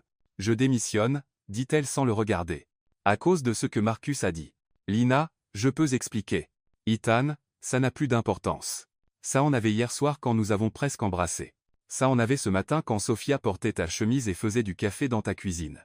Mais maintenant je comprends. Je n'ai jamais été plus qu'un projet de charité pour que tu te sentes bien avec toi-même. Ce n'est pas vrai. Non? Lina les regarda enfin. Alors dis-moi, Ethan, hier soir quand Sophia est apparue, pourquoi ne m'as-tu pas défendu? Pourquoi l'as-tu laissé me traiter comme une bonne qui a oublié sa place? Ethan ouvrit et ferma la bouche sans réponse. Exactement, dit Lina. Parce qu'au fond, c'est ce que tu penses que je suis. Une bonne qui a oublié sa place. Lina. Sophia, dit Lina en se tournant vers la femme qui essuyait encore du jus de ses cheveux. Il est tout à toi. J'espère que vous serez très heureux ensemble à planifier des complots pour humilier des innocents. Lina attrapa ses affaires et se dirigea vers la porte. Si tu franchis cette porte maintenant, dit Ethan désespérément. Comment tu vas arranger ça? Lina s'arrêta la main sur la poignée. Tu ne le feras pas, dit-elle simplement. Certaines choses ne peuvent pas être réparées, Ethan. Surtout quand elles ont été cassées exprès. Elle partit, laissant Ethan debout au milieu de la pièce, Sophia dégoulinant de jus et un silence qui semblait résonner pour toujours. Dans les jours qui suivirent, Ethan disparut simplement. Il annula des réunions, ne se montra pas à l'entreprise, et ne répondit pas aux appels. James rapporta inquiètement qu'il ne mangeait pas correctement, et Svetlana nota qu'il passait des heures à fixer l'écran d'ordinateur sans taper quoi que ce soit. C'était comme si Lina avait emporté avec elle non seulement sa présence, mais aussi l'énergie qui faisait fonctionner Ethan. Pendant ce temps, Lina retourna à sa vieille vie, chassant l'emploi et essayant d'oublier que pendant 2 mois, elle avait su ce que c'était d'être vue comme plus que quelqu'un qui nettoyait les dégâts des autres. Une semaine après avoir versé du jus d'orange sur la tête de Sophia et quitté l'emploi le plus étrange de sa vie, Lina faisait ce que toute personne sensée ferait, manger de la glace directement du pot en regardant des rediffusions d'émissions de cuisine sur le canapé. C'était une stratégie de coping douteuse, mais ça fonctionnait. Sa meilleure amie Emily avait d'autres idées sur comment gérer une crise existentielle. Lina Carter. Emily dit en faisant irruption dans l'appartement avec la clé de secours que Lina regrettait de plus en plus de lui avoir donnée. Tu sens la pitié de soi et Ben & Jerry's. C'est un nouveau parfum, marmonna Lina sans détourner les yeux de la TV. Il s'appelle Chômeuse et désillusionnée. J'ignorais le drame et irais droit au but. Emily s'assit sur le canapé et prit la glace des mains de Lina. Quelque chose est arrivé pour toi. Si c'est une autre offre d'emploi pour nettoyer des bureaux la nuit, tu peux la renvoyer. Ce n'est pas une offre d'emploi. Emily sortit une enveloppe élégante de son sac. C'est une invitation. Lina regarda l'enveloppe comme si c'était une bombe potentielle. Le papier était épais, cher, avec son nom écrit en calligraphie dorée. Qui m'enverrait une invitation? Surtout une qui semble coûter plus que mon loyer. Une seule façon de le découvrir. Lina prit à contre-cœur l'enveloppe et l'ouvrit. À l'intérieur était une carte encore plus chic. Vous avez l'honneur d'être invité au gala annuel de la Fondation ACE pour la technologie durable. Samedi 15 mai, 19h00. Hôtel Fontainebleau. Miami Beach. Teigneux. Cravate noire. RSVP avant jeudi. Et en bas, écrit à la main. S'il te plaît viens, Ethan. Lina fixa l'invitation longuement. C'est 10 ans, dit-elle enfin. Le millionnaire avec des assistants virtuels et des problèmes familiaux. Celui-là. Que veut-il? Je n'en ai aucune idée. Lina jeta l'invitation sur la table basse. Mais je n'irai pas le découvrir parce que je n'y vais pas. Pourquoi pas? Émilie, tu étais là quand je suis revenu cette nuit-là. Tu as vu mon meltdown complet sur comment j'ai été utilisé comme pièce d'échec dans leur petit jeu malade. Pourquoi me mettrais-je volontairement dans une situation où je verrais Ethan et probablement Sofia aussi? Parce que tu es curiosa. Je ne suis pas curieuse. Lina. Tu manges de la glace au café depuis une semaine en regardant des émissions sur comment faire des gâteaux élaborés. Tu es clairement en déni sur quelque chose. Je pleure mon sens du jugement, qui est apparemment mort le moment où j'ai décidé de faire confiance à un millionnaire problématique. Émilie prit l'invitation et l'étudia. Un gala de charité. Ça veut dire des gens importants, des médias, toute l'élite de Miami. Pourquoi t'inviterait-il à un événement comme ça? Pour m'humilier publiquement? Pour prouver que je n'appartiens pas à ce monde? Pour s'amuser à regarder l'ex-femme de ménage trébucher dans des chaussures chères? Ou, dit Émilie lentement, pour s'excuser de la manière la plus publique et dramatique possible. Lina la regarda. C'est du cinéma, Émilie. Dans la vraie vie, les riches ne font pas de grands gestes romantiques pour s'excuser auprès de leurs anciennes employées. Dans la vraie vie, les anciennes employées ne versent pas de jus d'orange sur la tête des ex-fiancés et ne partent pas comme des héroïnes de film. Lina dut admettre qu'elle avait un point. Même si je voulais y aller, et je ne veux pas, je n'ai pas les vêtements appropriés pour un gala. Cravate noire n'est pas exactement ce que j'ai dans mon placard. Emily sourit malicieusement. Laisse ça à moi. 2 jours plus tard, Lina se retrouva devant le miroir de la chambre d'Emily portant une robe qui coûtait probablement plus que son salaire mensuel quand elle nettoyait. Où as-tu eu ça? Demanda Lina en admirant la robe rouge qui épousait parfaitement son corps. Ma cousine travaille dans un magasin de robes de soirée. C'est un prêt, alors essaie de ne rien renverser dessus. Je ne peux pas promettre. Mon historique récent avec les boissons comme arme est problématique. Émilie rit en arrangeant les cheveux de Lina. Tu es magnifique. Ce rouge fait ressortir tes yeux. Émilie, je n'ai toujours pas décidé si j'y vais. Lina, tu es déjà habillée avec du maquillage et j'ai passé 2 heures sur tes cheveux. Tu y vas. Et si c'est un piège? Et si Sofia est là avec un nouveau plan maléfique? Alors tu lui verses une boisson dessus à nouveau, mais cette fois vise mieux. Lina rit malgré elle. Tu es une mauvaise influence. Je suis une bonne amie qui ne veut pas te voir te morfondre sur le canapé en mangeant de la glace pendant les 6 prochains mois. Lina se regarda une dernière fois dans le miroir. La femme qui la regardait semblait confiante, élégante, comme quelqu'un qui appartenait vraiment à un gala. C'était une illusion, bien sûr, mais une illusion convaincante. D'accord, dit-elle en prenant le petit sac de soirée qu'Émilie lui avait prêté. J'irai, mais seulement pour 2 heures. Et si quelqu'un me reconnaît comme l'ex-femme de ménage qui a eu un meltdown public, je pars. Marché conclu. Maintenant, allons-y parce que tu dois arriver au moment parfait pour un impact maximal. Le trajet jusqu'au Fontainebleau fut un mélange de nerfs et de détermination. Lina répéta mentalement plusieurs versions de conversations décontractées, toutes se terminant par elle partant gracieusement sans causer de scène. Quand elle arriva à l'hôtel, cependant, toute sa préparation mentale s'évapora. L'événement était encore plus grandiose qu'elle ne l'avait imaginé. Des voitures de luxe arrêtaient à l'entrée, déposant des gens qui semblaient sortir directement de magazines de célébrités, des photographes capturaient chaque arrivée, et l'entrée de l'hôtel était décorée de lumière et de fleurs qui coûtaient probablement plus que le loyer de Lina pour un an. « Puis-je vous aider ?» demanda un homme en costume à l'entrée. Lina Carter, dit-elle en montrant l'invitation avec des mains légèrement tremblantes. Il vérifia une liste et sourit. « Bien sûr, mademoiselle Carter. Bienvenue. » Lina entra dans la grande salle et se sentit comme si elle avait mis les pieds dans un conte de fées. L'endroit était rempli de gens élégants discutant en petits groupes pendant que des serveurs circulaient avec des plateaux de champagne et d'amuse-bouche qui ressemblaient à de petites œuvres d'art.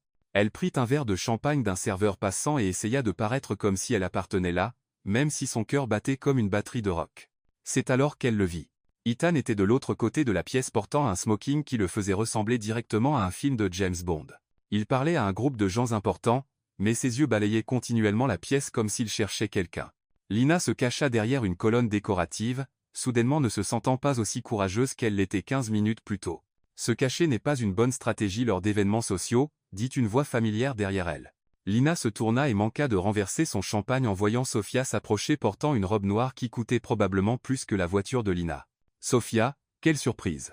Pas une surprise agréable, je suis sûr. Sofia sourit, bien que ça n'atteigne pas ses yeux. Je dois admettre que j'ai été surprise en voyant ton nom sur la liste des invités. Ça fait 2. Lina, puis-je être honnête avec toi? Tu peux essayer. Tu n'appartiens pas ici. C'est le monde d'Ethan. Ça l'a toujours été, ça le sera toujours, et peu importe combien de robes empruntées tu portes ou combien de fois il essaie de jouer ton sauveur, tu ne seras jamais plus qu'une curiosité temporaire pour lui. Lina regarda Sofia longuement, puis but une gorgée de champagne.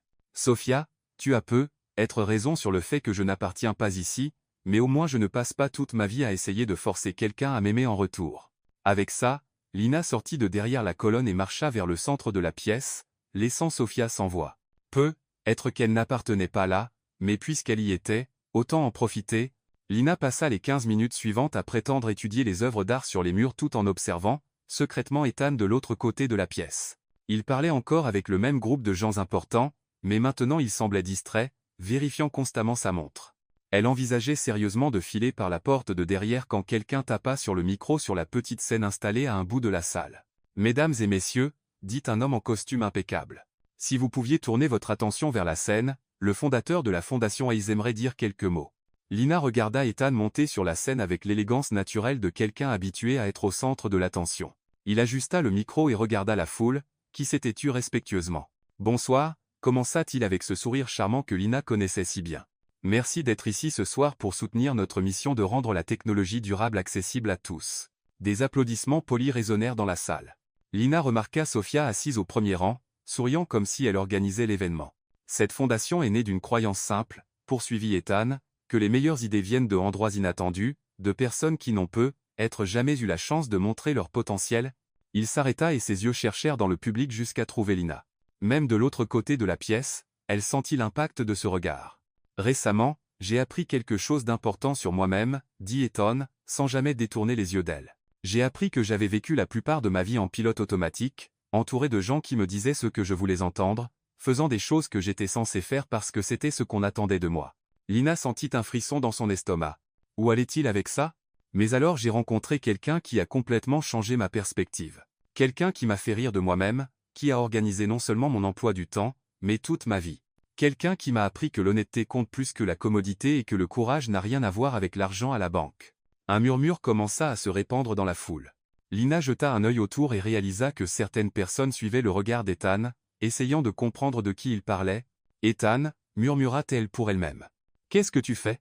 Cette personne, poursuivit-il, maintenant clairement parlant seulement à Lina, m'a appris qu'être sauvé ne consiste pas à avoir quelqu'un qui vous tire d'un problème. C'est d'avoir quelqu'un qui vous encourage à affronter ses problèmes de front. » Sophia semblait avoir avalé quelque chose d'amer. Même de l'autre côté de la pièce, Lina pouvait voir qu'elle était furieuse. « Et j'ai fait une erreur », dit Ethan en descendant de la scène et marchant à travers la foule, qui s'écarta comme la mer Rouge pour le laisser passer. « Une terrible erreur. J'ai laissé d'autres personnes me convaincre que certains mondes ne se mélangent pas, que certaines différences sont trop grandes pour être surmontées. » Il s'arrêta juste devant Lina, qui s'appuyait contre le mur avec un verre de champagne à la main, ressemblant à quelqu'un qui souhaitait désespérément être n'importe où ailleurs dans l'univers. « Mais la vérité est qu'il n'y a pas de monde différent, » dit Ethan en la regardant droit, le micro encore à la main, faisant résonner chaque mot dans la salle silencieuse. « Il n'y a que des gens courageux et des gens qui ont peur. Et j'ai eu peur pendant trop longtemps. » Ethan, murmura Lina. Tout le monde regarde. Je sais et je veux qu'il voie. Il se tourna vers la foule qui regardait la scène comme une pièce inattendue. « Voici Lina Carter », dit-il aux 300 invités les plus importants de Miami. Elle était ma femme de ménage, puis mon assistante, et maintenant, eh bien, maintenant c'est la femme dont je suis complètement amoureux. Le silence qui suivit fut si profond que Lina était certaine que tout le monde pouvait entendre son cœur battre. Puis le bourdonnement explosa. Murmures, exclamations étouffées, le son immistakable d'une élite sociale essayant de traiter un scandale en temps réel. « Ethan » dit Lina, sa voix presque inaudible. « As-tu perdu la tête ?»« Complètement » sourit-il. « Ça m'a pris du temps pour le réaliser, mais tu me rends fou depuis cette première nuit au restaurant. Tu ruines ta réputation. » « Ma réputation ne signifie rien si je la perds en cours de route. » Lina regarda autour des visages choqués, des regards de désapprobation, des téléphones discrètement sortis pour capturer le moment. « Ta mère va faire une crise cardiaque. Probablement plusieurs, mais elle survivra. » Sophia, qui jusqu'alors avait été figée par le choc, réagit enfin. Elle monta sur la scène improvisée avec la fureur d'une femme dont les plans s'effondraient en public. « Ethan Hayes, dit-elle assez fort pour que tout le monde entende. Tu as complètement perdu la tête. » Être, répondit Ethan sans se tourner vers elle. Mais je préfère être fou et amoureux que sain et vide. Tu te ridiculises pour une femme de ménage. Je me déclare à la femme que j'aime. Si ça fait de moi un fou, alors je suis le fou le plus heureux de Miami. Lina regarda Sophia, rouge de colère et d'humiliation, la foule qui murmurait et pointait du doigt, et Ethan, qui se tenait là comme si déclarer publiquement son amour pour son ancien employé, était la chose la plus naturelle du monde. Tu es fou, dit-elle enfin. Je suis fou de toi, Ethan. Il l'interrompit en prenant sa main. Voici Carter. Me donneras-tu une seconde chance de faire les choses correctement? Parce que si tu dis oui, je te promets que je ne laisserai jamais personne te traiter comme moins importante que quiconque dans cette pièce. Je te promets que je me battrai pour toi, te protégerai, et t'aimerai exactement comme tu es. Lina sentit des larmes commencer à se former dans ses yeux. Tu fais ça devant 300 personnes. Si nécessaire, je le ferai devant 3000. Et puis, au choc absolu de toute l'élite de Miami, Ethan Hayes s'agenouilla au milieu de la salle de gala la plus élégante de la ville. Il sortit une petite boîte en velours de la poche de son smoking. Le silence fut remplacé par des halètements audibles de surprise. Ethan, dit Lina en le regardant agenouillé devant elle. Qu'est-ce que tu fais? Quelque chose que j'aurais dû faire il y a des semaines, dit-il en ouvrant la boîte pour révéler une bague simple mais élégante. Lina Carter, veux-tu m'épouser? Lina regarda la bague, Ethan agenouillé, la foule aux bouches ouvertes, et Sophia, qui semblait avoir une crise silencieuse. Pendant un moment, le monde entier sembla retenir son souffle pour sa réponse. Elle dit enfin avec un sourire qui commença petit et grandit jusqu'à illuminer tout son visage. Tu es sans doute la personne la plus folle que j'ai jamais rencontrée. C'est un oui? Lina jeta un dernier regard à la foule de visages expectants, prit une profonde inspiration, et dit la seule chose qui avait du sens. C'est un pourquoi pas très enthousiaste. Ethan se leva et l'embrassa droit au milieu de la salle de gala pendant que 300 personnes importantes applaudissaient. Certaines sincèrement émues, d'autres essayant encore de traiter ce qu'elles venaient de voir. Eh bien, dit Lina, encore avec Ethan tenant ses mains. C'était cinématographique. C'était intentionnel, répondit-il en souriant. J'ai pensé que tu méritais un moment digne d'un film après tout ce que nous avons traversé. Ethan Hayes. Tu m'as demandé en mariage devant 300 personnes sans même savoir si je voulais ressortir avec toi. Techniquement, j'ai demandé si tu me donnerais une seconde chance et puis si tu m'épouserais, deux questions différentes. Lina rit en secouant la tête. Tu as raison. Et pour info, ma réponse aux deux est oui, mais avec des conditions. Des conditions? Ethan haussa un sourcil. Négocies-tu les termes de notre relation au milieu d'un gala de charité? Je suis une femme pratique, Ethan. J'ai appris qu'il vaut mieux clarifier les choses dès le début. La foule autour d'eux commença à se disperser discrètement, revenant à leur conversation, bien que Lina remarqua plusieurs personnes encore regardant dans leur direction et murmurant « Ok, dit Ethan, encore tenant ses mains. Quelles sont tes conditions? D'abord, je ne serai pas ton trophée. Je n'assisterai pas aux événements juste pour être jolie à ton bras et sourire poliment pendant que les gens demandent ce que je fais et changent de sujet quand ils découvrent que je n'ai pas de MBA. Je suis complètement d'accord. D'ailleurs, tu es bien plus intelligente que la plupart des gens avec des MBA que je connais. Deuxième, je garderai mon indépendance financière. Je ne veux pas d'allocation. Je ne veux pas de carte de crédit commune.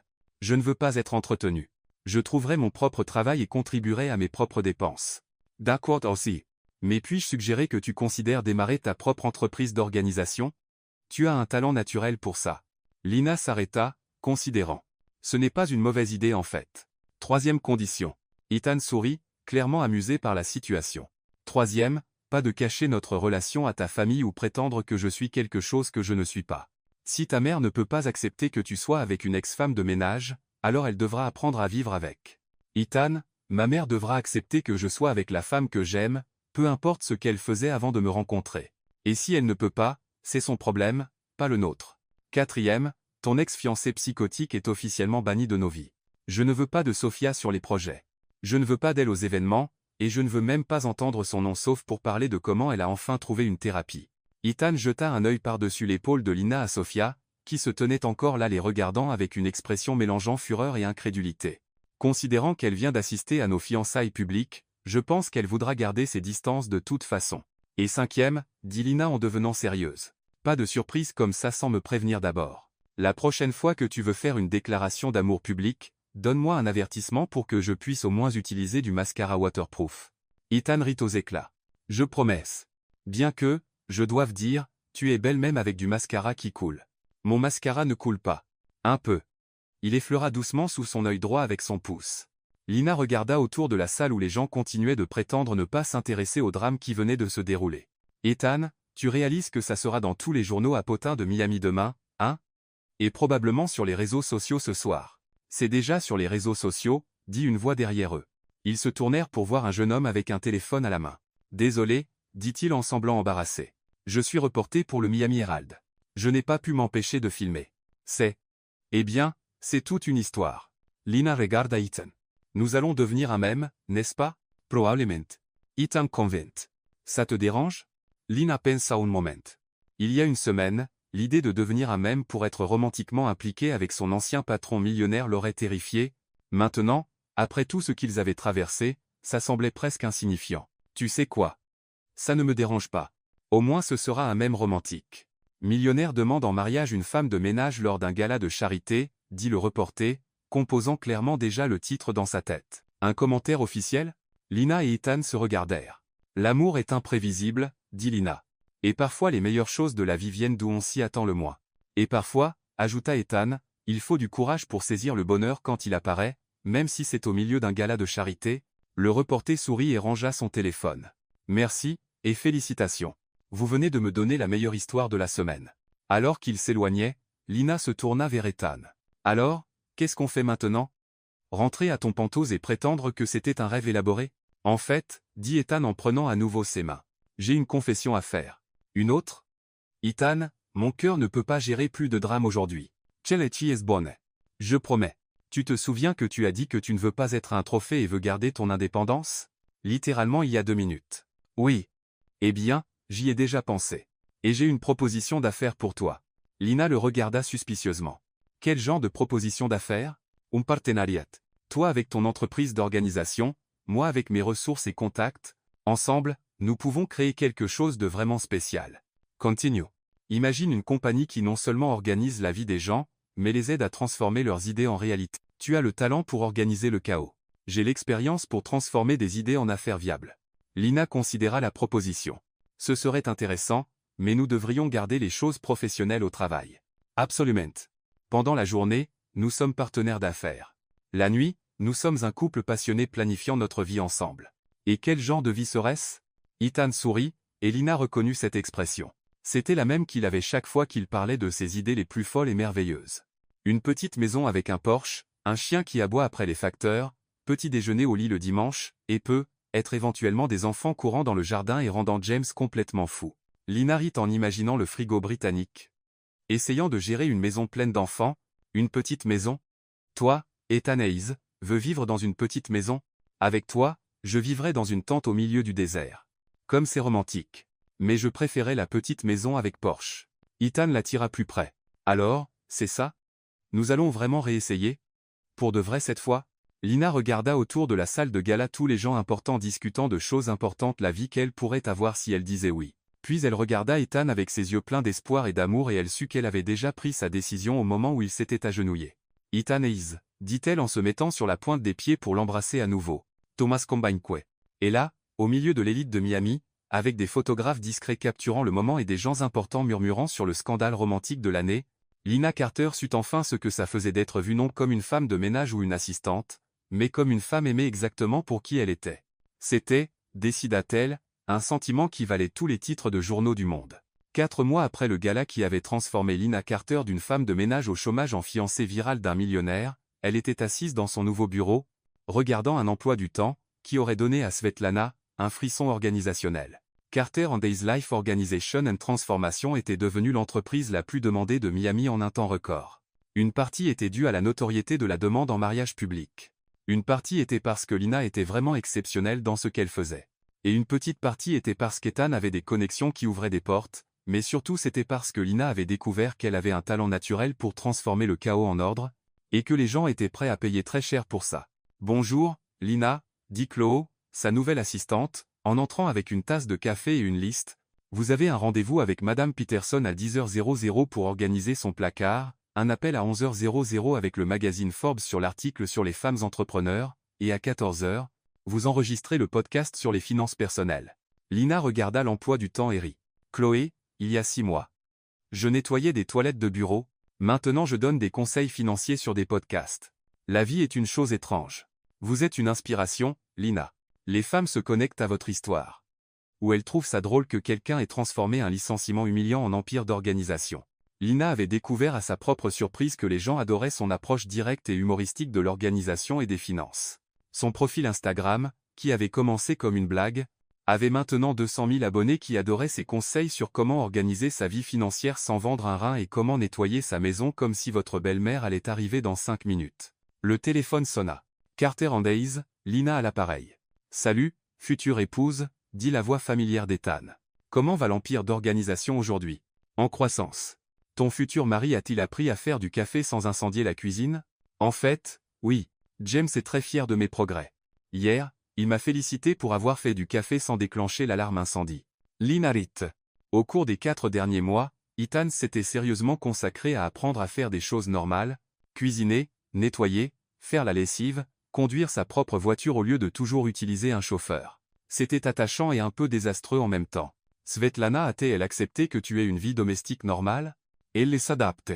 Hier, elle a suggéré que j'embauche un chef personnel pour éviter de gaspiller des ressources en tentative de cuisine inefficace. Je lui ai dit que je préférais brûler quelques œufs si ça signifiait faire le petit déjeuner pour toi. Comme c'est romantique. Rien ne dit je t'aime comme des œufs carbonisés. En parlant de petit déjeuner, veux-tu déjeuner avec moi aujourd'hui? J'ai pensé que nous pourrions commencer à planifier quelques détails du mariage. Lina regarda son emploi du temps chargé. Je peux te caser à 15 heures après le podcast. Parfait. Je réserverai une table à l'endroit habituel. L'endroit habituel était un petit café cosy à 10 minutes du bureau de Lina, très différent des restaurants chics qu'Ethan fréquentait autrefois. Ils avaient découvert qu'ils préféraient les endroits où ils pouvaient parler sans se soucier de qui écoutait. Je t'aime, dit Ethan avant de raccrocher. Je t'aime aussi, répondit Lina, encore surprise de combien ça semblait naturel de le dire. Le reste de la matinée passa rapidement. Le rendez-vous avec Madame Peterson fut un succès. Apparemment, quand on a 40 paires de chaussures identiques, il est peu, être temps de repenser ses stratégies d'achat. Et l'appel avec Forbes alla mieux que prévu. Enregistrer le podcast était la partie préférée de la journée de Lina. Elle adorait parler de finances personnelles d'une manière qui avait du sens pour les vrais gens. Et rappelez-vous, dit-elle dans le micro, vous n'avez pas besoin d'un budget compliqué avec 15 catégories différentes. Vous avez besoin de 3 choses.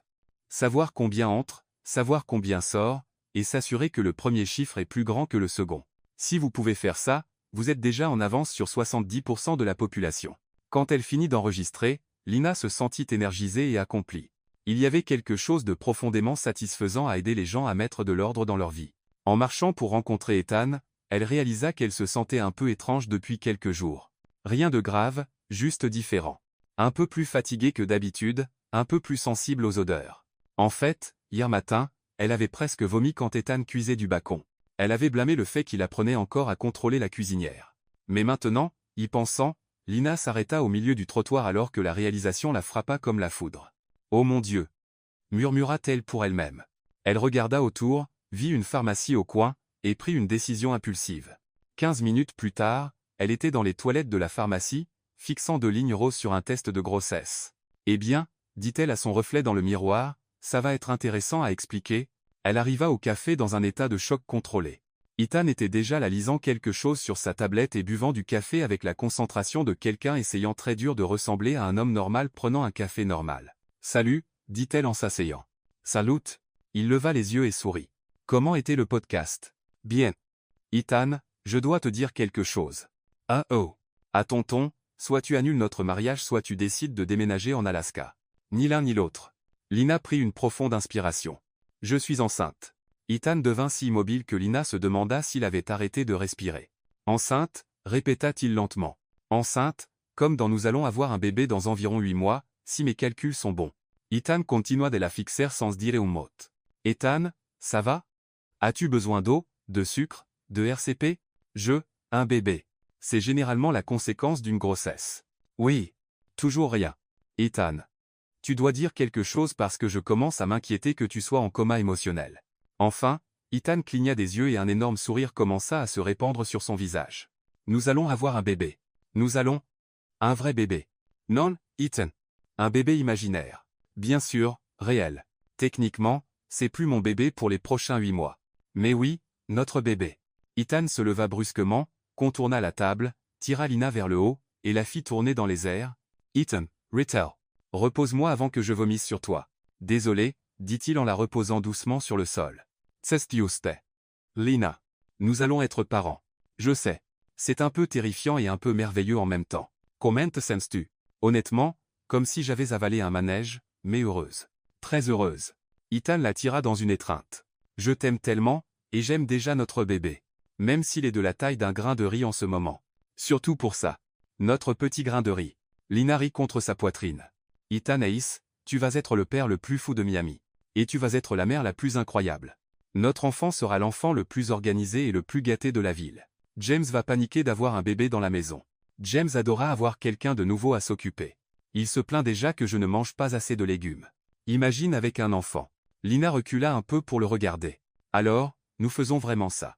Mariage, bébé, vie domestique normale. Ethan Hayes. Il n'y a rien que je veux plus au monde. Et là, au milieu d'un café ordinaire un jour ordinaire, Lina sut que sa vie avait changé complètement une fois de plus. Mais cette fois, elle était plus que prête pour l'aventure. 2 mois après l'annonce de la grossesse, Lina Carter se tenait devant le miroir de la chambre d'Emily, regardant son reflet avec un mélange d'incrédulité et de joie. La robe de mariage simple mais élégante épousait doucement la courbe de son ventre en croissance, et elle ne pouvait cesser de sourire. « Tu es radieuse », dit Emily en ajustant le voile. « La grossesse te va bien. »« Je me sens comme une princesse qui a avalé un ballon de basket », répondit Lina. « Mais une princesse heureuse.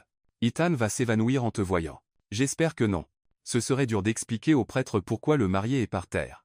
Ils avaient décidé d'une petite cérémonie intime dans le jardin de la nouvelle maison qu'Ethan avait achetée. Une vraie maison avec un porche, une arrière-cour, et assez d'espace pour un bébé, un chien à venir, et tous les assistants virtuels qu'Ethan insistait à garder. Lina regarda par la fenêtre et vit les invités arriver. Seulement 50 personnes, familles proches et amis. Un contraste marqué avec le gala des mois plus tôt, mais exactement ce qu'il voulait. « Nerveuse » demanda Emily. « Estrangement, non. » Lina ajusta le bouquet de fleurs simples. « Je pense avoir traversé toutes les émotions possibles avec cet homme. Maintenant je veux juste officialiser. » Et sa mère? Lina fit une grimace. Rebecca Hayes avait pris 3 mois complets pour accepter que son fils allait vraiment épouser la femme de ménage, comme elle appelait encore Lina quand elle pensait que personne n'écoutait. Mais la semaine dernière, elle s'était présentée au bureau de Lina avec une proposition d'affaires. « En fait, dit Lina, je pense qu'elle a enfin réalisé que je n'allais nulle part. Hier, elle m'a offert un contrat pour organiser le bureau de sa fondation. C'est du progrès. C'est une reddition stratégique. Elle a décidé que si elle ne peut pas me battre, elle m'embauchera. » Un doux coup à la porte les interrompit. « Puis-je entrer » dit la voix de Marcus. Lina ouvrit la porte pour trouver le cousin d'Ethan debout là en costume tenant une petite enveloppe. « Ce Marcus ? Que fais-tu ici ? Ethan m'a demandé de te donner ça, lui tendit-il l'enveloppe, et de m'excuser une fois de plus pour tout ce bazar il y a des mois. » Lina prit l'enveloppe et l'ouvrit. À l'intérieur était une note manuscrite. « Lina, il y a 1 an, j'étais un homme qui parlait à des réfrigérateurs parce que c'était plus facile que de parler à de vraies personnes. Aujourd'hui, grâce à toi, je sais ce que signifie avoir une vraie vie avec une vraie personne, construisant quelque chose de vrai ensemble. Merci de m'avoir appris que l'amour n'est pas de trouver quelqu'un de parfait, mais de trouver quelqu'un qui rend ton imperfection parfaite. Je t'aime, Ethan. » Et James envoie ses salutations. Lina rit, essuyant une larme qui avait commencé à se former. « Il est impossible, dit-elle à Marcus. »« Il est amoureux, corrigea Marcus. Et pour info, je n'ai jamais vu mon cousin aussi heureux. »« Moi non plus, admit Lina. » La cérémonie fut exactement comme il l'avait rêvé. Le jardin était décoré de lumière simple et de fleurs blanches. Un petit orchestre jouait une musique douce, et tous ceux qui comptaient étaient là. Quand Lina marcha dans l'allée improvisée, en fait un chemin de pierre dans le jardin, au bras de son père, elle vit Ethan attendre à l'hôtel, et son sourire était si lumineux qu'elle oublia momentanément comment marcher. « Respire », murmura son père. « Un pas à la fois. » La cérémonie fut simple et sincère. Ils écrivirent leurs propres vœux, bien sûr, et Lina fit rire le prêtre et la moitié des invités quand elle promit d'aimer, honorer, et occasionnellement verser des boissons sur les gens qui le méritaient pour Ethan. Ethan, à son tour, promit d'aimer, protéger, et ne plus jamais laisser des assistantes virtuelles russes prendre des décisions importantes sur nos vies. Mais ce fut pendant son discours après la cérémonie officielle que tout le monde fut vraiment ému. « Il y a 1 an, dit Ethan, debout à côté de Lina et tenant sa main. Je pensais savoir ce qu'était le succès. Je pensais que c'était l'argent, le statut, impressionner des gens qui ne me connaissaient même pas vraiment. » Il regarda Lina et elle vit dans ses yeux tout l'amour et la gratitude qu'il ressentait. « Mais Lina m'a appris que le vrai succès est d'avoir quelqu'un qui rit à tes mauvaises blagues, qui t'empêche d'acheter des éléphants, et qui n'a pas peur de te dire quand tu es un idiot. » Des rires résonnèrent dans le jardin. Elle m'a appris qu'un foyer n'est pas une question de combien de mètres carrés tu as ou combien d'assistants virtuels vivent avec toi. C'est d'avoir quelqu'un qui te donne envie de rentrer à la maison à la fin de la journée.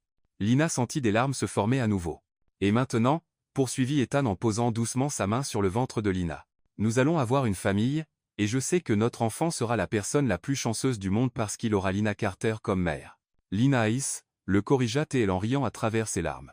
Il répéta en souriant. « La femme qui a transformé ma maison en foyer, mon chaos en ordre, et mon cœur en quelque chose que je ne savais même pas exister. » Il n'y avait pas un œil sec dans le jardin. « À Lina » dit Ethan en levant son verre de champagne. Lina buvait du jus de raisin. « À Ethan » répondit Lina en levant son verre.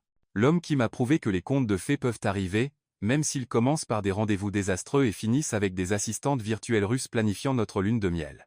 Ils s'embrassèrent pendant que les invités applaudissaient et riaient, et Lina pensa qu'elle n'avait jamais été aussi heureuse de toute sa vie. Des heures plus tard, quand les invités étaient partis et qu'ils étaient assis sur le porche de leur nouvelle maison, Lina, les pieds gonflés reposant sur les genoux d'étang, regarda autour et sourit. Alors, dit-elle, nous l'avons fait. De femme de ménage et millionnaire problématique à mari et femme avec un bébé en route et une entreprise en croissance, ajouta Ethan. Et 4 assistants virtuels qui essaieront probablement d'élever notre enfant. James a déjà suggéré que nous achetions de la nourriture bio pour le bébé. Svetlana veut créer un planning de développement. Alexa continue de jouer de la musique classique pour stimuler la croissance cérébrale fœtale. Lina rit. Notre enfant sera l'enfant le plus organisé et technologiquement avancé de Miami, ou le plus névrosé, ou les deux. Ethan la tira plus près et Lina se blottit contre lui, se sentant complètement en paix. Lina, merci. Pourquoi? Pour être allé à ce terrible rendez-vous. Pour avoir accepté mon sauvetage fou. Pour m'avoir donné une seconde chance. Pour avoir versé du jus d'orange sur Sophia. Lina rit aux éclats. La dernière était pour mon propre plaisir. Quand même, merci de m'avoir rendu un meilleur homme. Lina se tourna pour le regarder. Ethan Hayes, tu as toujours été un bon homme. Tu te cachais juste sous toute cette technologie et complications. Je t'ai seulement aidé à te trouver. Et toi? T'es-tu trouvé? Lina regarda autour du porche, le jardin où ils s'étaient mariés, la maison qui était maintenant la leur, la bague à son doigt, et la vie qu'ils avaient construite ensemble. Tout ça est quoi? J'y pense que. Et là sur le porche de leur maison, avec les étoiles de Miami brillant au-dessus d'eux et l'avenir s'étendant comme une promesse lumineuse, Lina Carter Hayes sut qu'elle avait trouvé exactement où elle appartenait, à la maison avec l'homme qu'elle aimait, attendant le bébé qui avait tout changé et avec toute une vie d'aventure folle devant eux,